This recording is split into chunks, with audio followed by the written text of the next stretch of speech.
మీరు చూస్తుంది V9 వార్తలు. పోలవరం జిల్లా అడ్డదేగల ఫారెస్ట్ రేంజ్ అధికారులతో పాటు ఒక బీట్ ఆఫీసర్పై సస్పెన్షన్ ఉత్తర్వులు జారీ చేశారు. అడ్డదేగల ఫారెస్ట్ పరిధిలో కలపను పాత చలానాలతో అక్రమంగా తరలిస్తున్న ఘటనలో అధికారులు పట్టుబడ్డారు.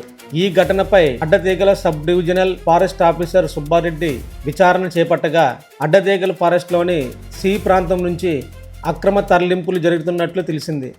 అలాగే బిళ్ళకర్రను కూడా అక్రమంగా తరలించిన మరో ఘటన బయటపడింది.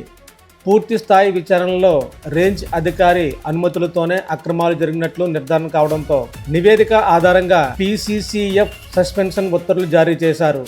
అటవీ సంపదను కాపాడవలసిన అధికారులే అక్రమాలకు సహకరించడం పట్ల ప్రజలు ఆందోళన వ్యక్తం చేస్తున్నారు.